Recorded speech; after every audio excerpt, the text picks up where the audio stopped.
From IllinoisFarmRadio.com, this is The Farm Show. Again, I'm local farm broadcaster Jared White. Our guest on today's program is Brian Basting. He's an economist at Advanced Trading based in Bloomington. Brian, first off, thank you for taking time out, joining us once again here on The Farm Show. Appreciate that as always. Great to have you back on here as we wrap up the month of October and look into November and look at the markets and all that's been happening there through the harvest season. It's been a little bit of a roller coaster, I would say. It has, Jared. It's always good to be with you. And we're looking at some divergent yield results across the Midwest here, and some mixed news on the demand side too. But generally speaking, here in Central Illinois, for your listeners, again, generally speaking, we've been pleasantly surprised with how good the yields have turned out, given the challenges that we experienced back in the spring with the dryness, especially back in May and June. Very little rain at that point. But we've seen some surprisingly good yields. Some folks have been very surprised with how high the bean yields have been. Other folks have been surprised at how high the corn yields have been, given what we went through. So it's been a good year. I think, price-wise, obviously for corn, a lot less than it was last year at this time. Off the combine last year, well over $6 cash off the combine. Of course, now we're around that $4.50 or lower mark. Bean prices, however, are not that far off from where they were last year. Still well over $12 beans off the combine for this newly harvested crop. So I think, when we look ahead, the USDA, the next report will be November the 9th. Will be the final calendar year report here for corn and bean yields here in the U.S. So it has been a roller coaster. We had a very sharp rally in soybean meal, which helped support soybean prices recently. Now beans have backed off a bit here. Corn has kind of been grinding lower for quite some time here, and one of the reasons, Jared, has been some very weak export demand for corn. Brazil is in position to be the largest corn exporter of the year this year, and of course, I'm thinking about your listeners. You usually think about Brazil in terms of soybeans, but Brazil raised a record corn crop this past spring, and they are looking at marketing that aggressively in the world market. They also signed an agreement a year ago with China, and they have taken that market away from the U.S. for all intents and purposes here in 23-24. So our export sales of corn to China are especially weaker than they've been in about 3 or 4 years.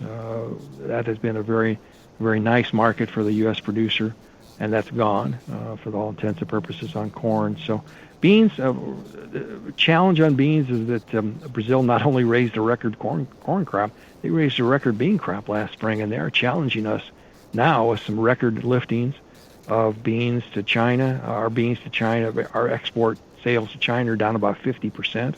Our in-ship book to China is down about 50% from the last 3 years. So the demand side is a little bit of a shaky side on corn and beans, Jared. I'd remind your listeners.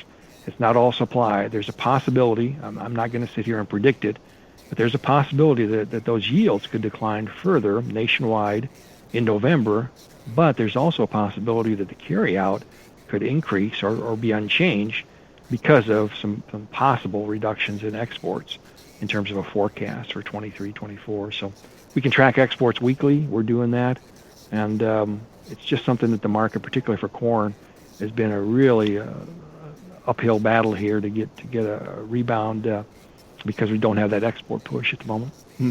Do you think, comparing, this year to last year and that difference in the corn market, is that, in your mind, primarily made up of that export demand to China specifically? It's a big driver. There's no way around it. When you look at the projected shipments here in the September, October, November quarter, I think we're going to see overall shipments. I don't want to be doom and gloom on exports entirely for corn. We're seeing very aggressive sales to Mexico. In fact, a record pace of shipments and sales to Mexico. So that's helped offset that.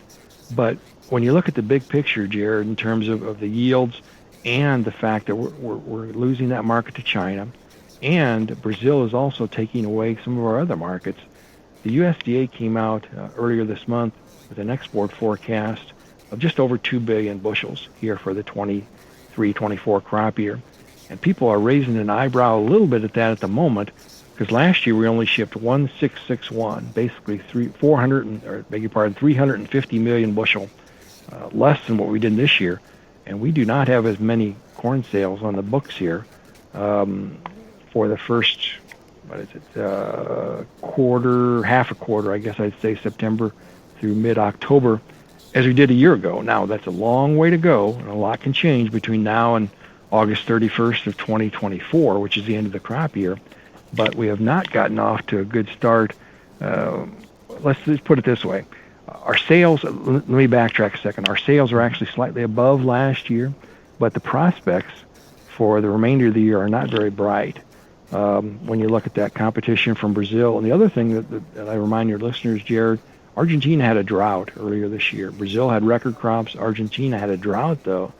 So we've benefited from the drought. For example, the soybean meal market, it's not good news for the end user, people buying soybean meal, hog producers or broiler producers or whatever the case may be. But the soybean meal market has been on fire to the upside because we finally realized that end users around the world have no choice but to come to the U.S. So in a roundabout way, what I'm trying to say is that exports is something we want to be aware of moving forward.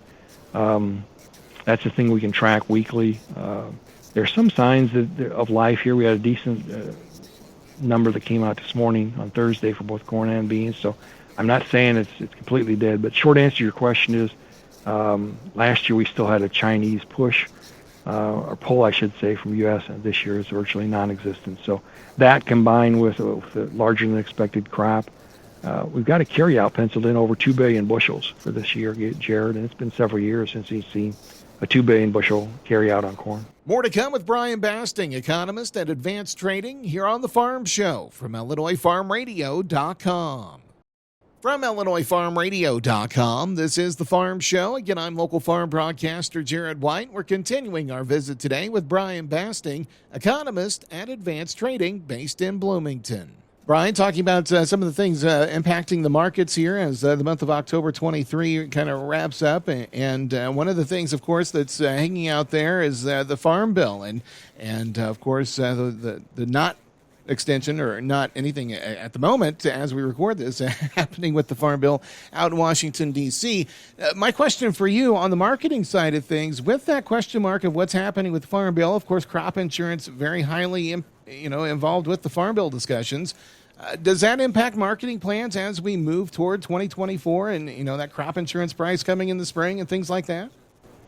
It does. A lot of producers do, as you said, Jared, purchase some form of crop insurance. And that next period, after we set the harvest price here on October 31st, the first period, I should say, for 24, of course, will be in February. If the program is continued as it has been for many years, we'll set a base price there in February of 2024.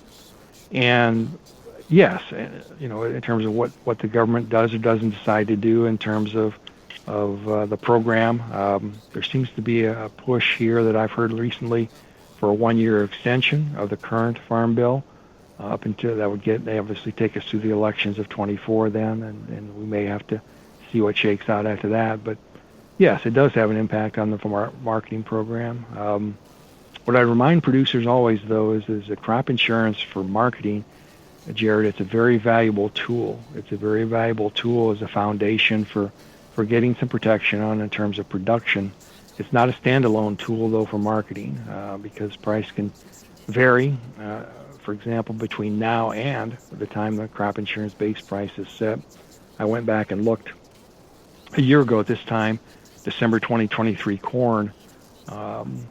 Again, at the end of October last year, December 2023 corn is trading about $6.25 a bushel. Yeah, right in that area, $6.25, $6.30 a bushel. And of course, today it's at $4.79 a bushel, so that's $1.40 lower. But here's what I'd remind your listeners too: every year is different, but it was trading at on October 27th last year. It was trading at $6.21. And the $6.21 3/4 on the close. The base price insurance, Jared, in February this year is $5.91. So there's 30 cents downside between October of 22 and February of 23. The message there is market could have gone 30 cents higher too, but there is risk before that crop insurance price is set. It's never too early to think about next year's crop. Short answer to your question, though, is that the crop insurance and the whole government approach will have some effect on marketing, but it's still really in the producer's hands. Saying that I heard recently I thought was really powerful was, don't let the market decide your income. You decide your income, and using the tools available to you as a grower. Crop insurance is a good tool, but there's a lot of other tools that a producer can use, and flexibility will be the key word to emphasize here, of course, with the crop well ahead of planting here, 6 months ahead of planting, but sometimes markets offer best opportunities. How many people would definitely like to have a 620 sale on today for December futures with it trading at $4.80 a bushel? So. Sure. Yeah, that's a great point right there. And to that end, we've only got about a minute and a half left here, Brian. But to that end, if folks are thinking about that 24 crop already, making some marketing decisions, any words of wisdom there?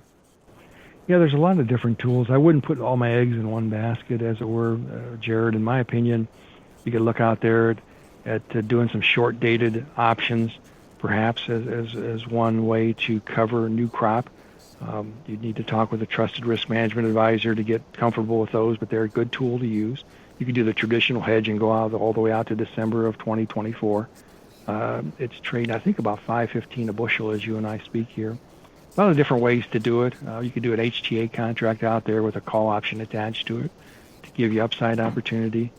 5.10 it's trading at. November 24, those trading at 12.57. So, yeah, a lot of different ways in that toolbox to look at. But again, emphasize flexibility because it's so far in the future. But again, some of the best prices maybe staring us in the face today, as they were last year for corn, right at harvest for our old crop corn. Mm-hmm.